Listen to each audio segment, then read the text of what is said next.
There is a kind of cruelty so polished, so practiced, so perfectly timed, that it sounds like laughter. This family looked happy. The food was real. The music was real. The laughter was real. But somewhere at that table, a woman was being destroyed. And everybody watched. And nobody stopped it. Her name was Yemisi. And for 12 years she stood in the middle of family gatherings, looked her sister-in-law directly in the face, and called her useless. Called her cursed. Called her less than a woman. In front of aunties. In front of children. In front of a husband who never once said stop. And the woman she was destroying just smiled. She didn't fight back. She didn't cry. She didn't explain herself. She just carried something nobody in that compound knew about. Something she had been carrying alone. 12 years ago. Yemisi was dying. Emergency surgery.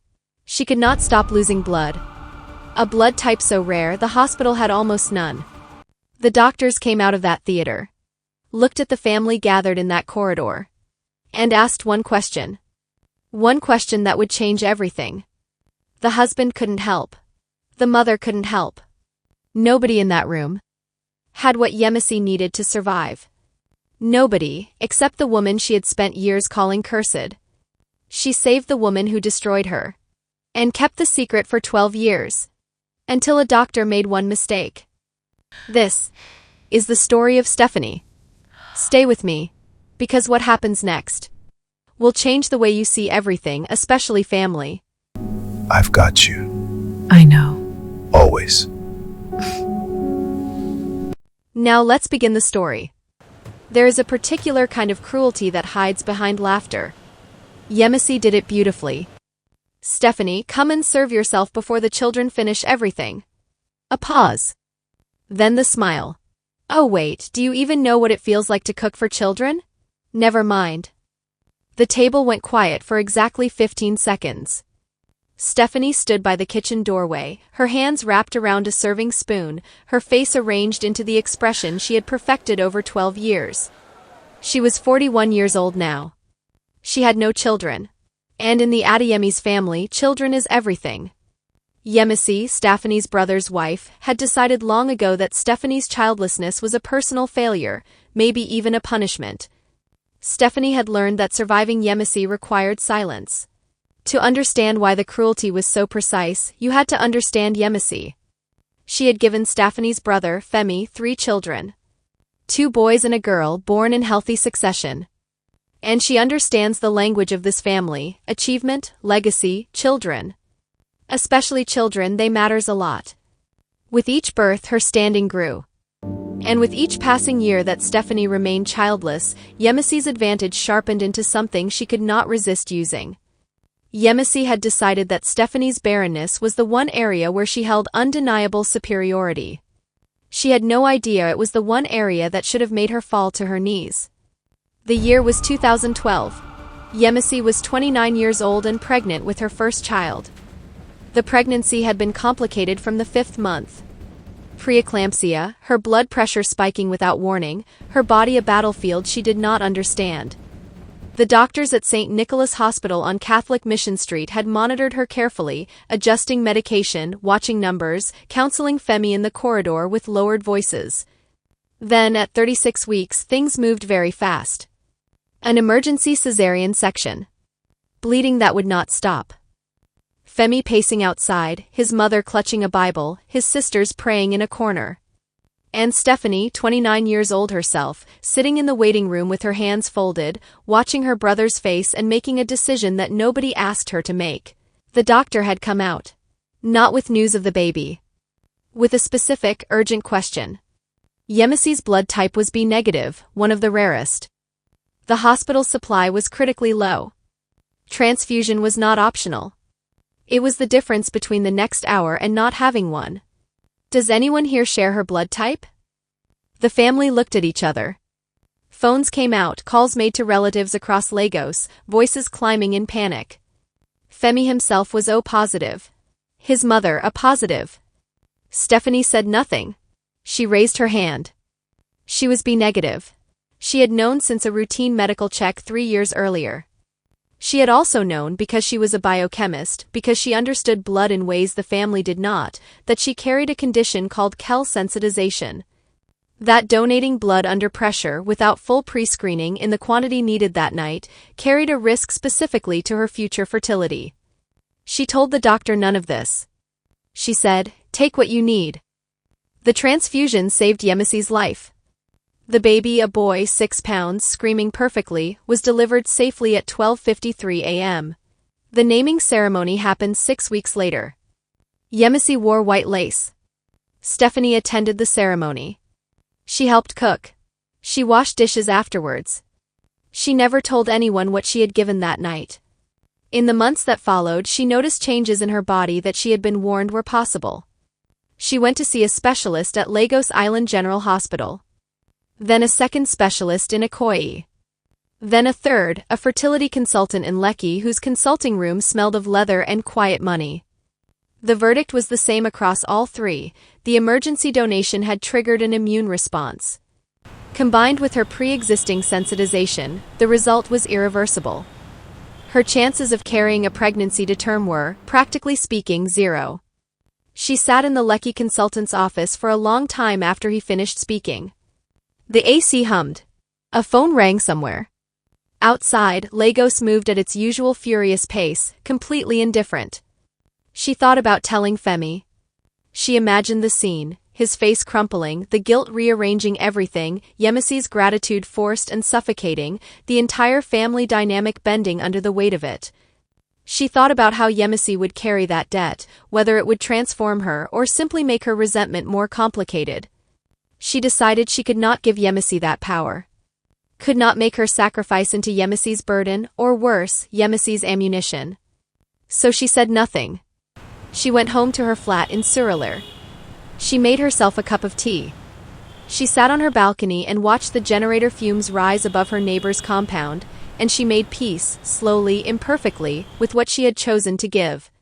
She would do it again. That was the thing she kept coming back to in the years that followed. On the days when the comments cut deepest, she would do it again. Lagos does not let you stand still.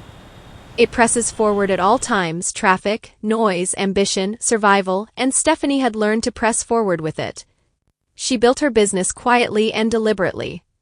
She found a partner, a kind, straightforward man named Taiwo from Ibadan, who knew about her fertility situation before he proposed and said it changed nothing for him. They married in 2016 in a small ceremony, tasteful, joyful, nothing excessive. They discussed adoption. They were not in a hurry. But the Adebola family had its own calendar. Yemisi's attacks sharpened after Stephanie's wedding. As if the marriage had removed her last excuse and left only the wound she had always wanted to press. At Christmas, Arlingito, Stephanie, you're looking fuller. Should we be expecting news? Pause. Never mind. I always forget. At Femi's promotion party in 2021, it's a shame Stephanie and Taiwo couldn't bring any children. Imagine if they had kids the same age as ours.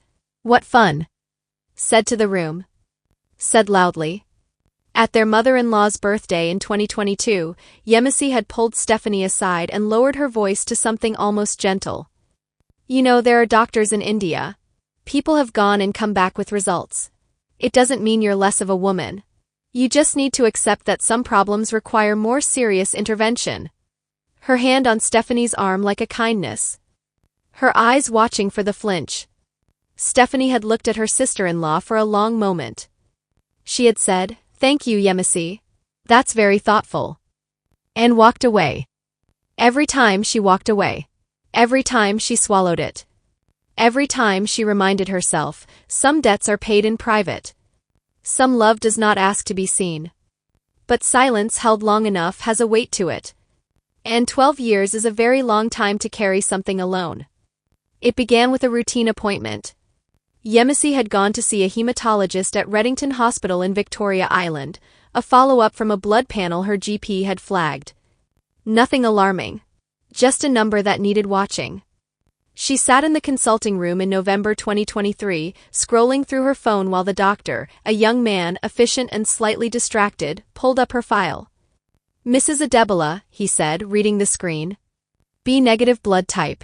History of postpartum hemorrhage in 2012. He scrolled. Emergency transfusion at St. Nicholas. He stopped. Frowned slightly. You're aware of the circumstances of this transfusion? Yemisi looked up from her phone. Yes. I lost blood during my caesarean. They found a match from my husband's family. The doctor nodded slowly, still reading. The woman who donated your sister-in-law, according to this record. There's a note here from the attending physician at the time. He paused. It says she was flagged for sensitization predonation. It's annotated that the attending recommended counseling regarding fertility implications. He looked at Yemisi. Were you aware that the donation carried a significant personal risk for her? The room went very quiet. What kind of risk? Yemisi's voice came out differently than she expected. Smaller. The doctor seemed to register for the first time that he was on uncertain ground. He chose his next words more carefully. I may be speaking out of turn. These are records from another patient. I'd suggest that if you have questions you speak directly with. What kind of risk? Yemisi said again. He looked at the screen. Then at her. He seemed to make a decision. Fertility, he said. The donation under those circumstances may have affected her ability to have children. Yemisi sat very still. Outside the window, Victoria Island's traffic moved without pause. A boat crossed the lagoon. Somewhere in the building, someone laughed. Yemisi sat very still for a very long time. The sister-in-law I humiliated for being barren. Was barren because she saved my life in childbirth. She did not call Stephanie that night. She called the hospital records department. She called a medical colleague of Taiwo's, Stephanie's husband, under a false pretext, asking careful questions about sensitization and emergency transfusion protocols. She sat with her laptop at the kitchen table until 1:30 a.m. while Femi slept upstairs, reading papers she barely understood, chasing a truth she was not yet ready to name. By morning she knew enough. She drove to St. Nicholas Hospital herself. She sat with an administrator and asked to see any records connected to the 2012 emergency in which she had been the patient. It took 2 hours and a formal request form. When the file came, there were 2 documents that mattered. The first was a consent form signed by Stephanie Adebola, then Stephanie Bello, her maiden name. Signed at 10 p.m. below the signature, a note in a doctor's handwriting, patient advised of sensitization risk. Patient confirmed understanding and consented to proceed. Donor states, do not mention this to my brother's wife. She has enough to worry about. The second was a referral letter, dated 6 months later, from St. Nicholas to a fertility specialist. Attached to it, filed together as if placed deliberately, was a specialist's report. Infertility. Cause listed. Prognosis listed. Yemisi sat in the hospital parking lot in her car for 40 minutes. Then she drove to her mother-in-law's house in Bagada and she told Femi everything. She had expected, she was not sure what she had expected. For him to minimize it, perhaps. To find a way to make it less catastrophic. Instead, she watched her husband's face go through something she had never seen on it before, a slow, devastating reckoning. He called Stephanie from the living room. He asked her to come. When Stephanie arrived and saw both of them waiting, she understood immediately what had happened. Her face did not collapse. It went very still, the way it always did, that practiced, permanent composure. She sat down. She said, "How much do you know?" Femi said, "Everything." And Stephanie closed her eyes for just a moment. Just one moment. Then she opened them, and for the first time in 12 years, the weight of it was visible on her face. The family meeting was Yemisi's idea. She called it herself. She sent the message to the Adebola family WhatsApp group on a Friday evening, "Please come to Mummy's house on Sunday. There is something important I need to say to everyone. It concerns Stephanie and it concerns me." 14 people came. Aunties. Cousins. Femi's sister from Abuja. Even the uncle nobody liked, who showed up whenever drama was promised. They sat in the living room and the parlor overflow, the ceiling fan turning slowly, the smell of fried fish coming from the kitchen where the youngest cousin was pretending to cook while actually listening to everything. Yemisi stood in the middle of the room. She was dressed plainly. No gold bangles. No elaborate gelly. A simple navy dress. She had spent 3 days deciding what to say and had thrown away every version that tried to explain her behavior rather than simply account for it. She said, 12 years ago Stephanie saved my life. She donated her blood during an emergency after my caesarean and she knew before she signed the form, that it could make her infertile.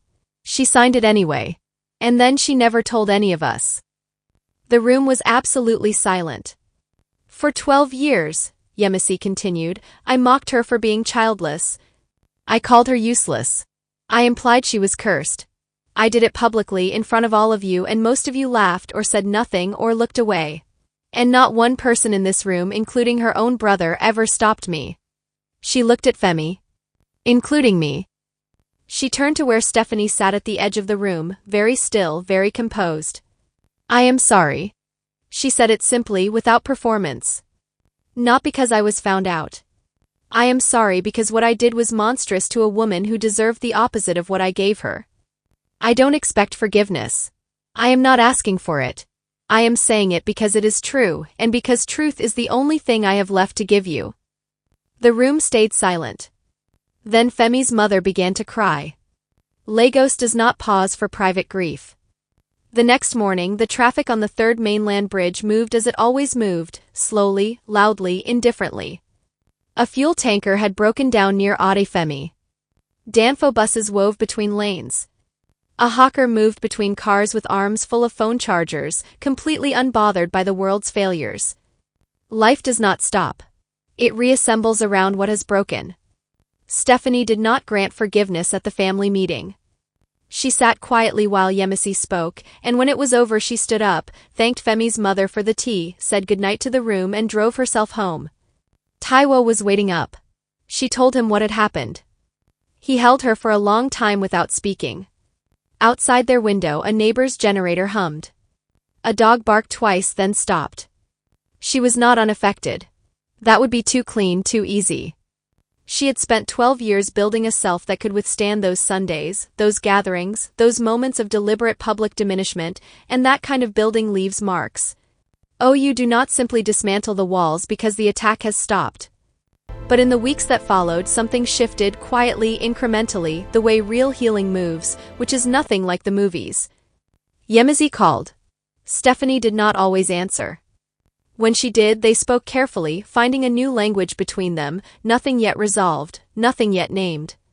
What Stephanie understood, what she had always understood, was this: forgiveness is not a gift you give to someone else. It is something you do for the future. For the version of yourself that must continue living. She would get there. Not today. But she would get there. The family never looked at Stephanie the same way again. But more importantly, Stephanie stopped needing them to. She had carried a secret for 12 years because she did not want her sacrifice diminished by the noise of other people's guilt. That choice had cost her deeply, daily, profoundly. But it had also proved something to herself that no family gathering, no validation, no apology could have given her. She knew what she was made of. She always had. Some people love loudly and the world rewards them for it. Stephanie loved in a different register, quietly, completely, at great personal cost, with no expectation of return. That kind of love does not go anywhere. It does not expire. It simply waits, patient, immovable, rooted, for the truth to find its way home.